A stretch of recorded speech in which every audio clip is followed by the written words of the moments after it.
En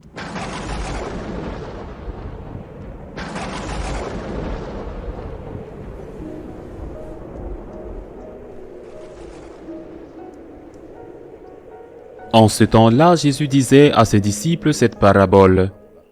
C'est comme un homme qui partait en voyage. Il appela ses serviteurs et leur confia ses biens. À l'un, il remit une somme de 5 talents, à un autre 2 talents, au troisième un seul talent, à chacun selon ses capacités. Puis il partit.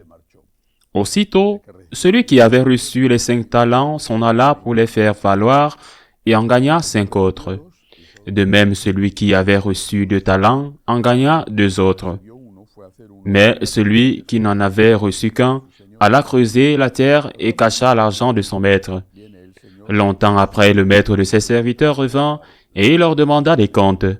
Celui qui avait reçu 5 talents s'approcha, présenta 5 autres talents et dit, « Seigneur, tu m'as confié 5 talents, voilà, j'en ai gagné 5 autres. » Son maître lui déclara, « Très bien, serviteur bon et fidèle. Tu as été fidèle pour peu de choses. Je t'en confierai beaucoup.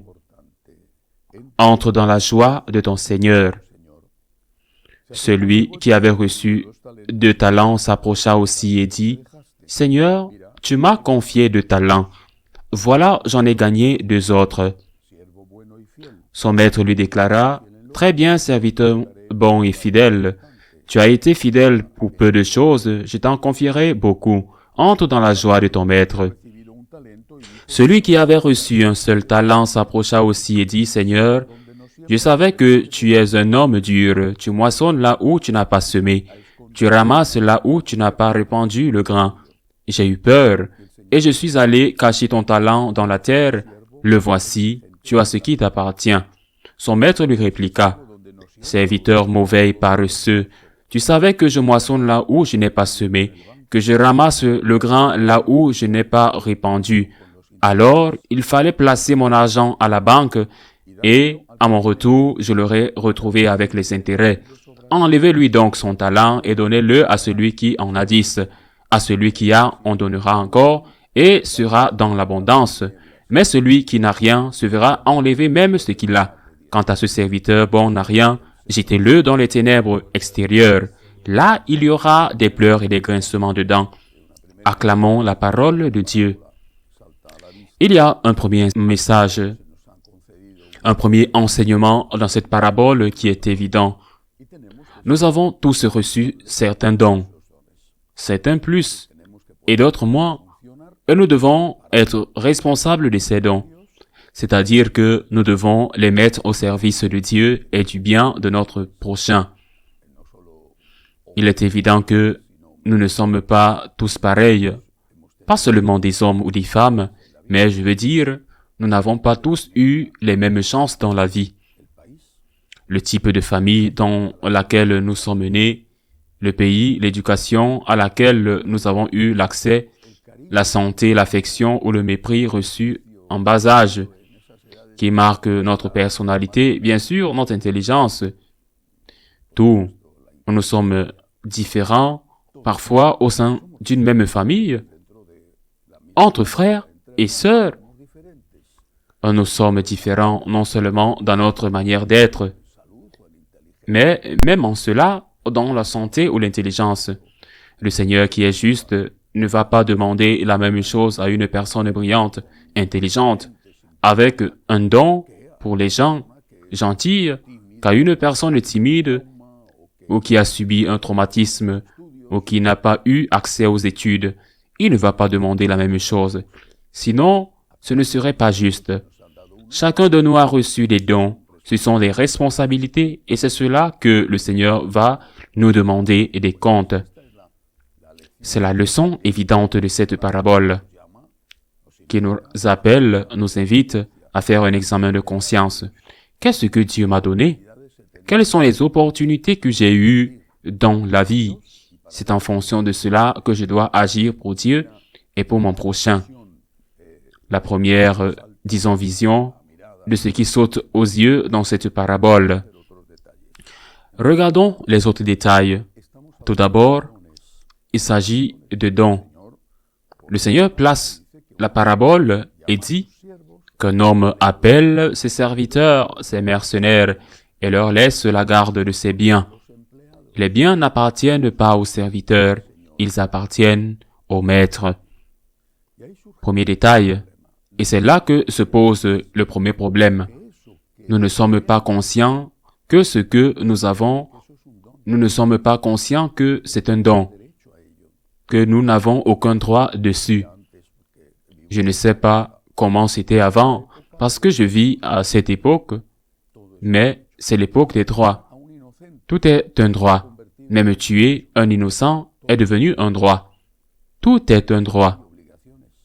Et il n'y a pas d'obligation, pas de responsabilité, du moins, il n'y a pas d'insistance sur ces obligations. Tout le monde revendique, mais personne ne revendique parce que vos droits sont mes obligations et mes droits sont vos obligations. De ce point de vue, la relation avec Dieu s'est gravement détériorée et la relation avec notre voisin par voie de conséquence. Nous ne vivons pas ce que nous avons comme un don qui nous a été fait, mais plutôt comme quelque chose de naturel, pour lequel nous devons rien à personne. Il s'agit d'une action, d'un geste d'immaturité, typique de l'adolescence, qui se manifeste au niveau mondial et pas seulement à un certain âge de la vie. Je veux tout. Caractéristique de l'adolescence. Je veux tout maintenant. Je ne dois pas attendre. Et je ne dois rien à personne. J'ai droit à tout. Non, c'est un cadeau. Les droits sont une chose, les cadeaux en sont une autre. Vous n'avez pas le droit d'être intelligent, de naître dans cette famille, d'être en bonne santé. Vous n'avez pas de droit. C'est un don qui vous a été fait.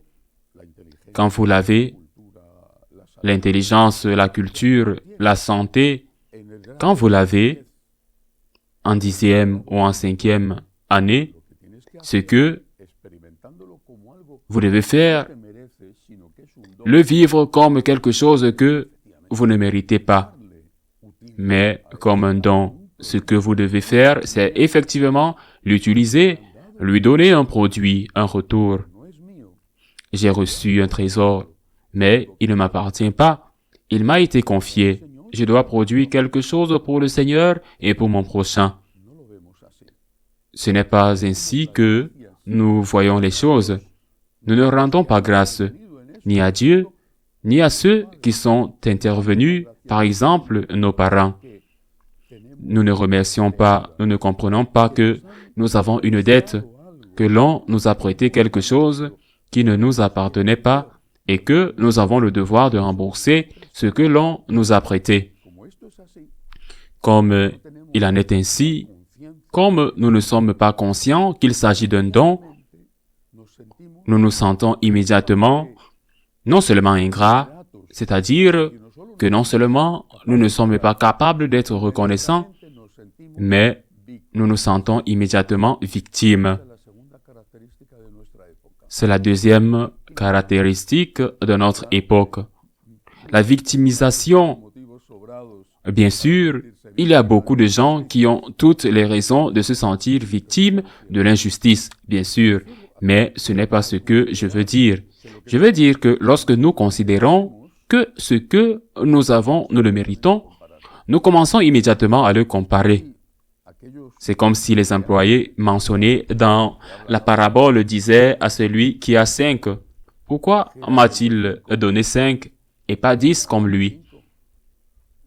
Ou à celui qui a 1, « Pourquoi m'a-t-il donné 1 et pas 5 ?» C'est ce que nous faisons. Non seulement, nous ne remercions pas pour ce qui nous a été donné, qui est un don, et quand nous remercions, nous le mettons au travail. Non seulement cela, mais nous nous sentons mal. Je n'ai pas ce que l'autre a. Regardez l'autre, eh bien, peu importe ce que c'est, parce que parfois l'ambition et l'envie sont si stupides, si aveugles que nous avions les choses Nous envions les choses que quelqu'un d'autre a, qui a beaucoup moins que nous. Si nous sommes gros, nous envions les minces, même si les minces sont plus pauvres ou plus bêtes, etc. Et si nous sommes noirs, aussi, nous sommes blancs, ou si nous sommes grands, ou si nous sommes minces, aussi, notre quotient intellectuel est ceci, ou s'il est cela, ou s'il est l'autre. L'optimisme, et cela rend nos vies extraordinairement amères. Non seulement il nous rend improductifs, il nous empêche d'être performants, mais il fait de nous des personnes amères. Au lieu de voir ce que nous avons, de remercier Dieu, d'en profiter, d'être heureux avec ce que nous avons, qui n'est pas la même chose que ce que l'autre a. Bon, peut-être que l'autre a plus que nous dans une chose, mais pas dans une autre chose. Peu importe, il suffit que quelqu'un qui ait quelque chose de plus dans quelque chose pour se sentir immédiatement comme une victime. Le victimisme détruit nos vies. J'insiste, je ne parle pas des personnes qui sont vraiment victimes de l'outrage de quelqu'un. Bien, mais du victimisme en général, et qui se paye d'abord contre Dieu parce que ceux d'entre nous qui ont la foi le tiennent pour responsable, même si nous ne le disons pas, mais nous le tenons pour responsable de ne pas avoir autant que nous. Combien de fois ai-je entendu des personnes entrer dans une crise de foi dire « J'ai demandé à Dieu telle ou telle chose et il ne me l'a pas donné. » Eh bien, tu lui as demandé ceci, mais en réalité, tu n'as pas demandé, tu as exigé. Deuxièmement, vous ne réalisez pas ce qu'il vous a donné, en ne valorisant pas, en ne profitant pas de ce que vous avez, et vous allez le perdre, parce que vous rendez votre vie amère. Vous vous concentrez sur ce qui va mal, et uniquement sur ce qui va mal, en ne valorisant pas ce qu'il vous reste, ou ce que vous avez encore, ou ce que vous avez depuis le début. Tôt ou tard, vous le perdez. Eh bien, ce que je vais vous donner, c'est un exemple qui, sûrement, je ne veux vexer personne. Une personne a plusieurs enfants. L'un demeure à la suite d'une maladie ou d'un accident. Cette mère, ce père, tous les deux, ont une douleur tellement grande, tellement terrible, c'est épouvantable. C'est sûrement la plus grande douleur qui puisse exister.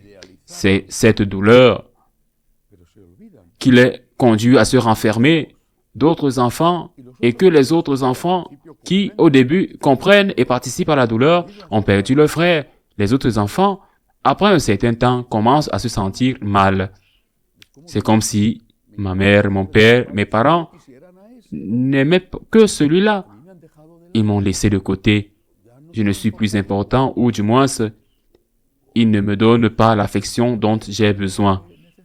Même ses parents, tellement blessés par la perte d'un enfant, qui est, je le répète, une chose terrible, oublient de remercier Dieu pour le temps où ils ont eu cet enfant. Ceci qui est un exemple extrême, car je le répète, il n'y a rien de semblable, même si je ne l'ai pas vécu, à la perte d'un enfant. Cela nous arrive pour tant de choses dans la vie. Nous ne voyons que ce qui nous manque. Nous comparons toujours, nous nous sentons toujours victimes, nous nous plaignons toujours. Regardez le positif, regardez le bon, ce que vous avez eu, vous ne l'avez plus. Mais vous l'avez eu. Vous l'avez eu, remerciez Dieu de l'avoir eu. Regardez ce qu'il vous reste, profitez-en, remerciez Dieu et mettez-le au travail. Peut-être que certaines choses reviendront, d'autres non. Ce qui vous reste est un cadeau que Dieu vous a fait. Et vous avez le devoir d'en être reconnaissant et le devoir de produire du fruit pour Dieu et pour votre prochain. Ainsi soit-il.